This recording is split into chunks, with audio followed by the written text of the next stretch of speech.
Hi, welcome to 60 Minutes. My name is Timothy Hillary. I'm here with U.S. Senator candidate Morris Johnson III. How are you doing today? I'm doing pretty good. All right, we're here with Morris Johnson. He's in a pretty heated battle between Gregory Anthony and another guy we probably don't know. But here he is in the flesh. We got him to come. So, what qualifies you to be a U.S. Senator? Um, you know, Timothy, I worked as a legislative auditor and an urban planner for 10 years before I decided to run. And I think that taught me the importance of, equity in policy and, having accountability in leadership. Okay, so 10 years, that's a pretty long time. Yeah. So why now? I think it's the time to, you know, use the experiences I've gained to, on a larger scale, try to affect some change in legislation and stuff. All right, let's face facts. I'm not saying this because I am a black man. However, Okay. this is the truth and the reality. hmm As a black man and a Democrat, how do you feel like you can impact change, You know, especially among a group of people? It's not like you make individual decisions. yeah, you're right, but it's important that we expose our higher legislative bodies to young people, you know, diverse members who are open minded and positive, and who bring to the table new ideas, and hopefully from that we have progress and we'll be able to make adequate change. So you do acknowledge the fact that our younger group is starting to come out more and vote and actually realize that their vote matters. Yeah, Mostly kind of the reason why Barack Obama's president. yeah. So okay, so that's something you realize. All right, so what do you plan on accomplishing as U.S. Senator? You know, um, I plan to work with other senators and try to push broad scope policy reform, and on a bipartisan front, work with my constituents on affecting immigration reform, healthcare, tax policy reform. So just for one, representing my state to the best of my ability, which is Georgia. But just on a larger scale, working with others and trying to be as cooperative as possible, to affect change. All right, your notorious already campaign slogan, ideas, innovation, and economic growth. I analyzed it over and over again, and it seems like you really actually thought this through. You actually feel like you can make a difference. Even though it's pretty redundant that I said, you feel like you can make a difference, and you feel like you as an individual can make an impact. Like you, let's just be honest, spent more money on your campaign than most other U.S. senators have done in history. Yeah.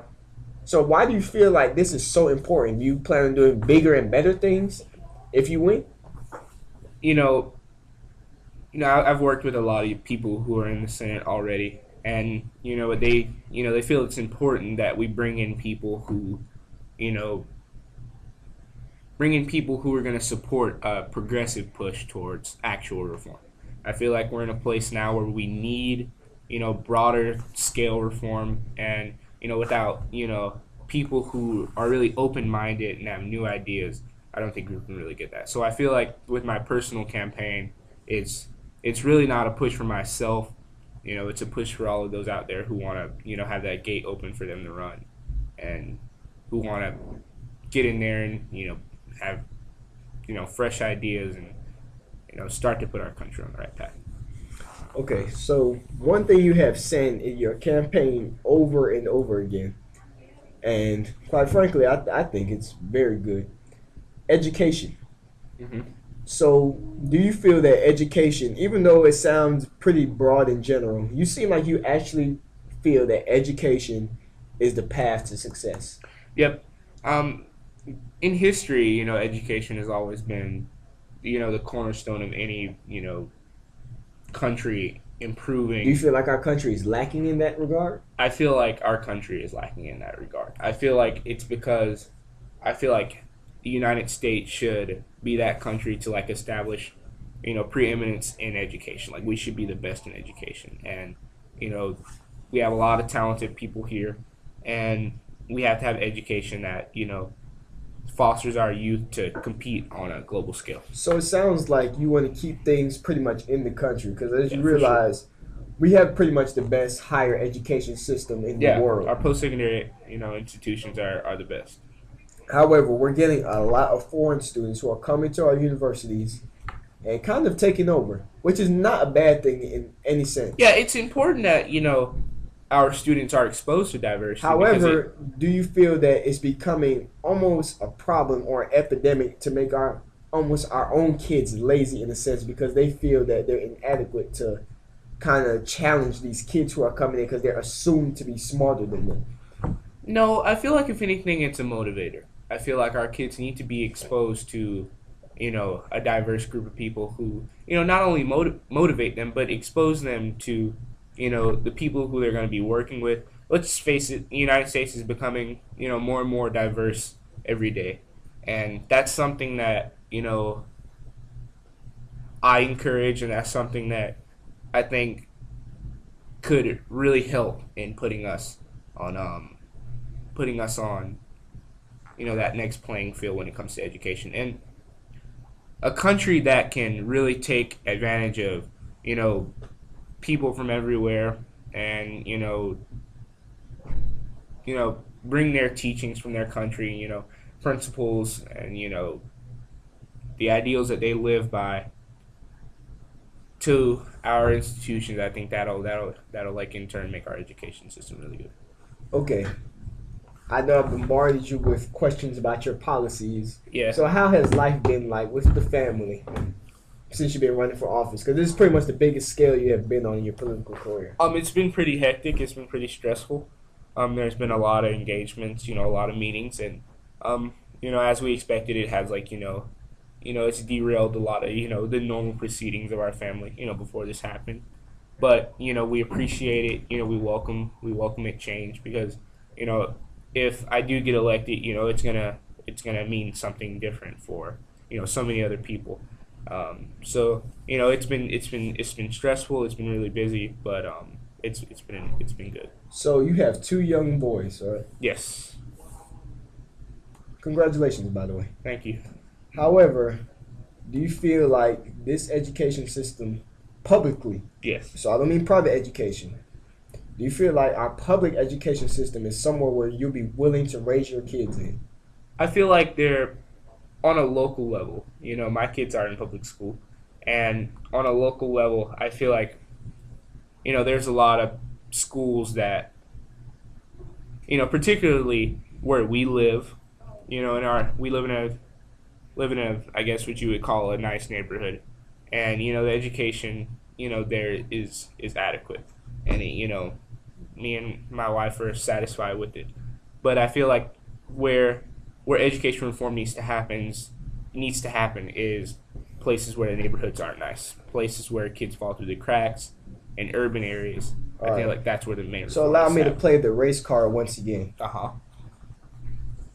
Forgive me. However, okay. you know very well that these kids who are falling through the cracks in D.C., our main area, Chicago, Detroit.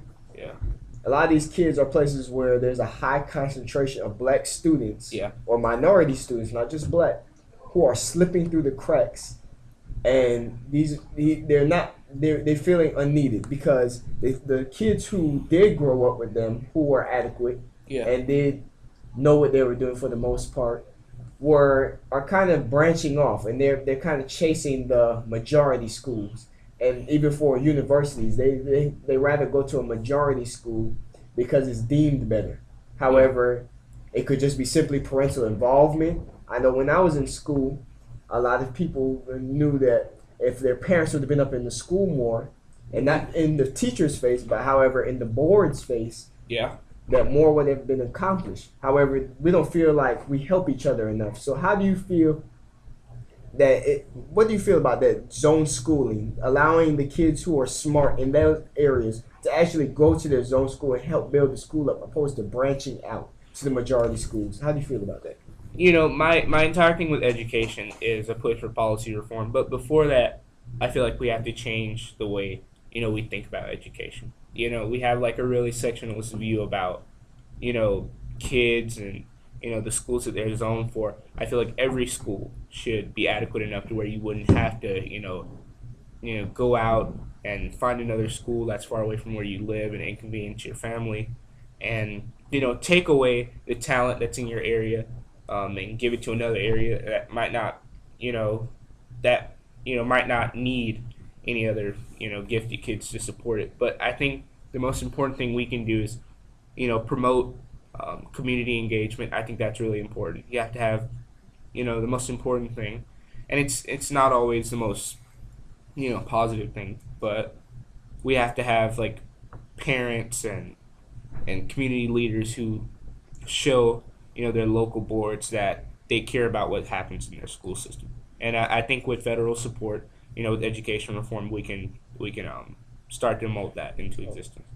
With our last segment, as you know, if you watched, we brought in 15 teachers. They sat right here in the same very room. Yes. And they explained to us why their smart kids can't get above the mark that they want their kids to be at. Uh-huh. And by that mark, they don't mean passing grades. They don't mean A minuses. They mean scholarships. They mean big universities, not just universities that we think of as such as the Harvards, which you did go to, Harvard Law School, and some of the other big schools, the Ivy Leagues or the Dukes or the University of Chicago's. Because not everybody can go there, obviously. Yeah. However, they feel that their kids, there's something called work ethic, and their kids seem to fall short of that.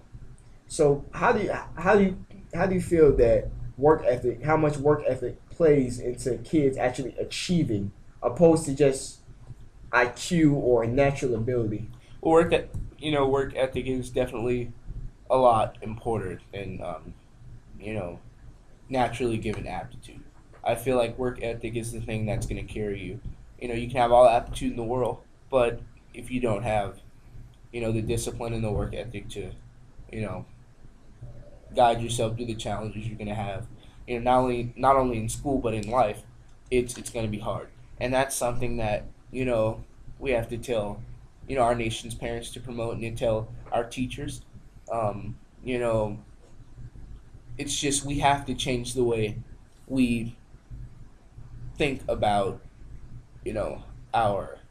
our primary education. I think the most important place you start naturally with education is when children are very young, because it establishes a good foundation. The kids understand, what's expected, and they carry those habits over in the middle school and high school, and eventually into college. And I think it's important that we make sure that kids who have a desire and have a taught desire to learn and to grow up and contribute something to society, that they have those resources and that they're equitable in their distribution. All right, let's get away from the education standpoint, because sure. Because of course we all know that you can't single-handedly change education. It's virtually impossible. It's definitely a group effort. However, let's talk about the third part of your slogan, economic growth. That seems to be something, even though we're doing fairly well as a country, we seem to have this premise where we're not doing too well, or not as well as we used to. Yeah. And even though that sounds kind of broad, kind of general, and kind of bold, how do you actually feel that you can help push policies, because you can't do it individually, how you can help push policies to start economic growth, more than just helping create vocational jobs and getting people off welfare or handicapped or whatever? How do you feel that you can change that? I definitely think economic reform is something that we'll have a lot of cooperation with, because it's something that benefits everybody.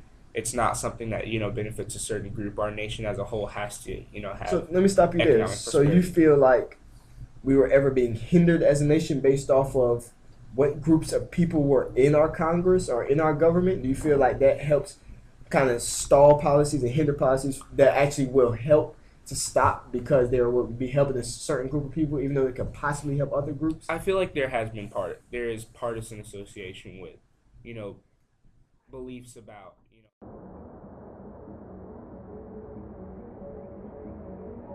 A lot of people compare your family to the Obamas. How do you feel about that? It's a great honor.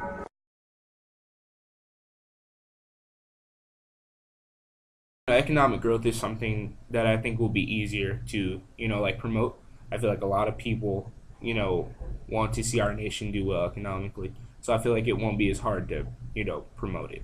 But I feel like it's going to take a bipartisan effort to, you know, make the needed reforms to, you know, jumpstart growth in our economy. I feel like you danced around the question.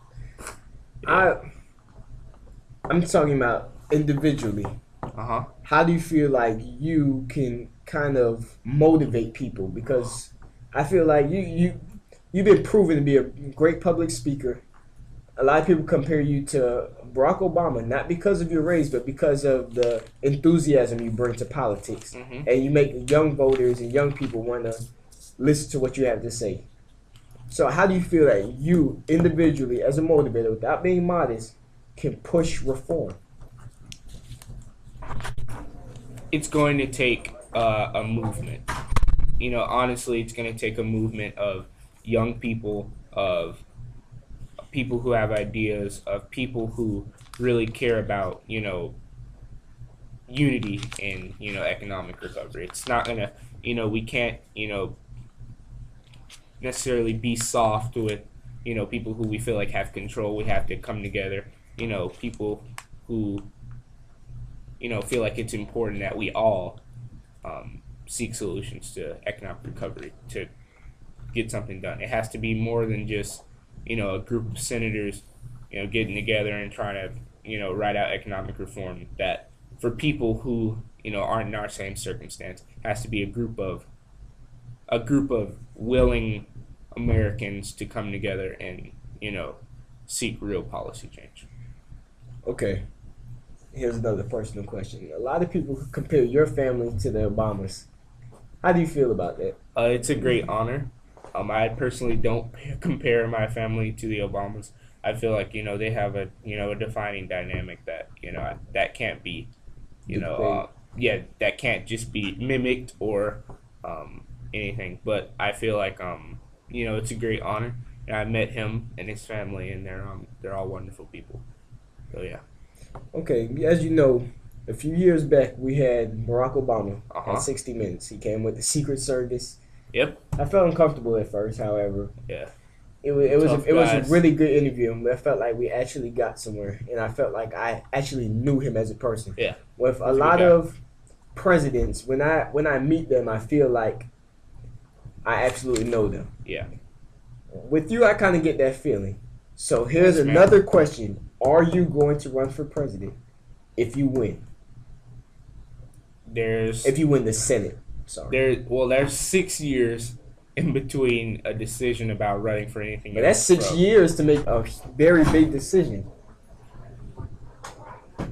You know, if things go well, and I feel like there's a pathway to, you know, influencing, you know, greater like change, then I feel like, you know, it might be a possibility. But I'm not gonna say anything now because that's a long time from now. You know, just have to get elected to the Senate and then serve, you know, as many terms as it takes to, you know, work with our constituents to do good. So, you know, that's down the road. So you never even thought about it?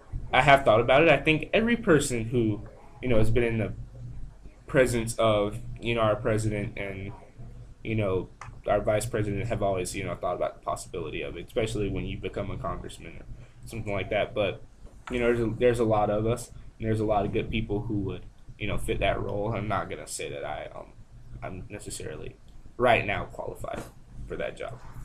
So you're extremely modest. I really appreciate that, Yeah. and we appreciate your time. Thank you. Stay tuned for our next segment.